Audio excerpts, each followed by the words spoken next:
जुनून ऐसा है कि रेगिस्तान में बाग लगा दूंगा। जुनून ऐसा है कि रेगिस्तान में बाग लगा दूंगा। तुम मेरी गलती बताते रहना, मैं ज़माने में आग लगा दूंगा। हेलो दोस्तों, मेरे प्रियजनों, मेरे प्रिय साथियों, नमस्कार। मैं विशाल मिश्रा स्वागत करता हूं आपके और मेरे इस यूट्यूब चैनल विशाल IAS एकेडमी में।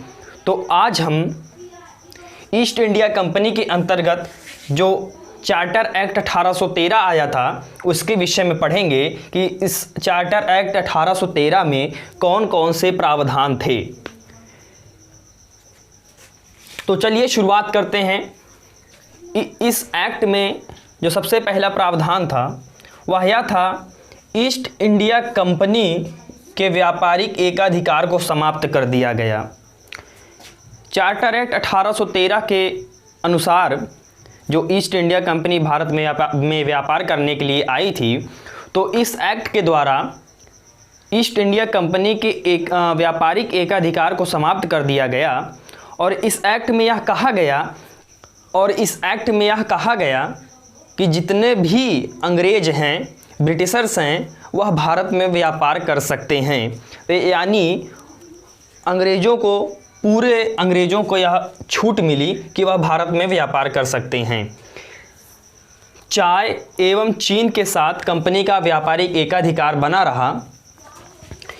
चाय के साथ एवं चीन के साथ कंपनी का व्यापारिक अधिकार बना रहा। कलकत्ता, बम्बई, मद्रास के सरकारों द्वारा बनाए गए कानून तभी लागू होंगे जब ब्रिटिश संसद स्वीकृति प्रदान करेगी। चार्टर एक्ट 1813 में यह भी कहा गया कि ईस्ट इंडिया कंपनी को तो छूट पूरी तरीके से मिल गई कि वह कलकत्ता, बम्बई, मद्रास के सरकारों द्वारा कानून बनाए, लेकिन वह कानून तभी लागू होंगे जब ब्रिटिश संसद स्वीकृति प्रदान करेगी। अगर हम कंपनी को गवर्नरों के पद की नियुक्ति के लिए बात करें तो कंपनी को यह छूट मिली कि वह बंगाल के गवर्नर जनरल, मद्रास हो, बम्बई हो, गवर्नर जनरल की नियुक्ति करे, लेकिन इसमें भी यह कहा गया कि ब्रिटिश संसद की अनुमति अनिवार्य है। उसके बाद कंपनी के व्यापार को 20 वर्षों के लिए बढ़ा दिया गया और ईस्ट इंडिया कंपनी के अधीन क्षेत्रों पर कंपनी का ही नियंत्रण रहने दिया गया। उसके बाद भारत में शिक्षा के लिए 1 लाख रुपए वार्षिक धनराशि व्यय करने का प्रावधान किया गया। ईसा मिशनरियों को भारत में ईसाई धर्म के प्रचार के लिए छूट मिली। यानी अब आइए हम पढ़ते हैं कि 1833 का जो अधिनियम था उसमें कौन कौन से प्रावधान थे।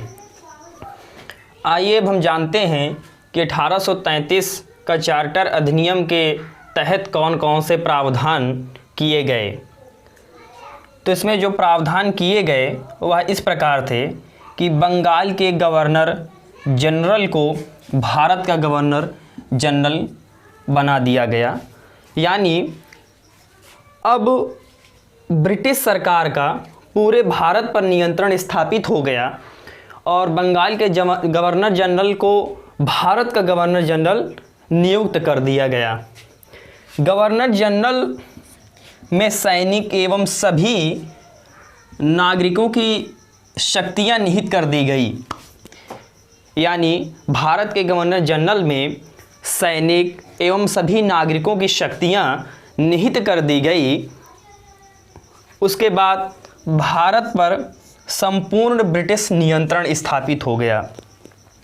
इस 1833 के अधिनियम के बाद संपूर्ण भारत पर ब्रिटिश हुकूमत का एक छत्र राज्य स्थापित हो गया।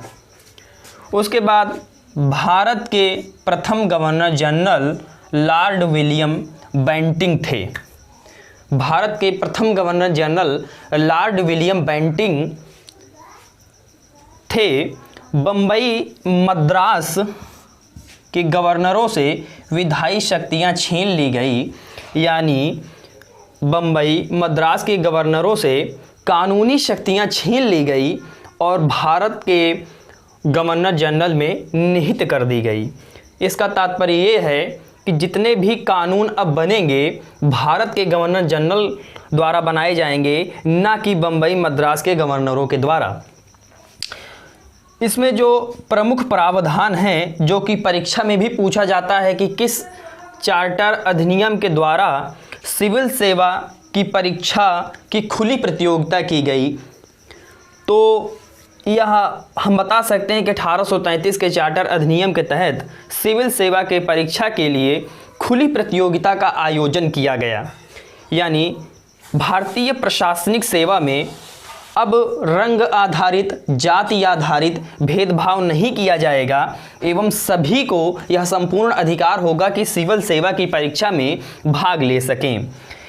अधिनियम की धारा, इस 1833 के अधिनियम की धारा 87 के तहत किसी भी व्यक्ति के साथ जाति, रंग के आधार पर भेदभाव नहीं किया जाएगा।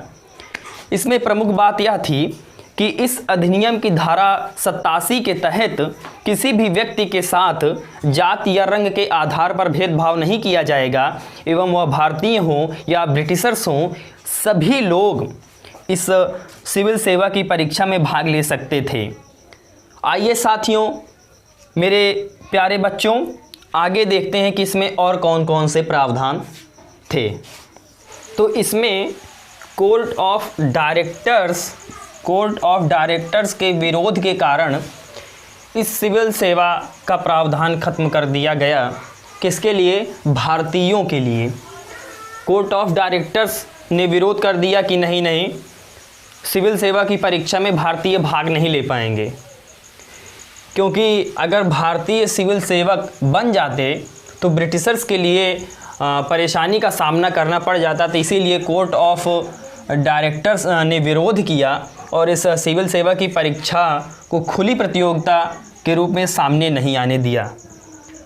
विधिक परामर्श हेतु गवर्नर जनरल के परिषद में प्रथम विधि सदस्य के रूप में लॉर्ड मैकाले को शामिल किया गया।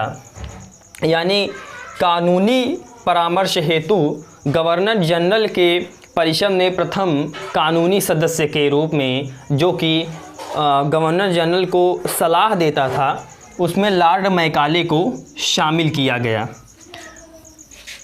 1834 ईस्वी में लॉर्ड मैकाले की अध्यक्षता में 4 सदस्यीय विधि आयोग का गठन किया गया।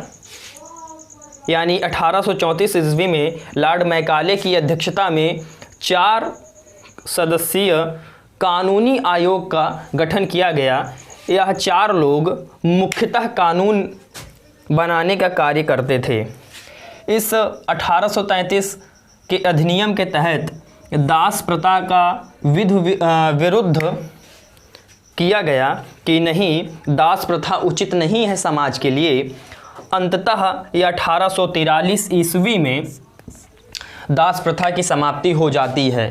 तो हमने जाना कि 1833 के चार्टर अधिनियम में क्या महत्वपूर्ण प्रावधान थे, 1813 के अधिनियम में कौन कौन से महत्वपूर्ण प्रावधान थे।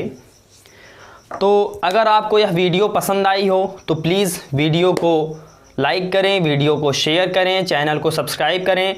बेल का ऑप्शन आएगा उसको क्लिक करें, ऑल का ऑप्शन आएगा उसको क्लिक करें और मेहनत करते रहिए। अगर आप मेहनत कर रहे हैं तो आप जितनी मेहनत करेंगे आपको फल अवश्य मिलेगा।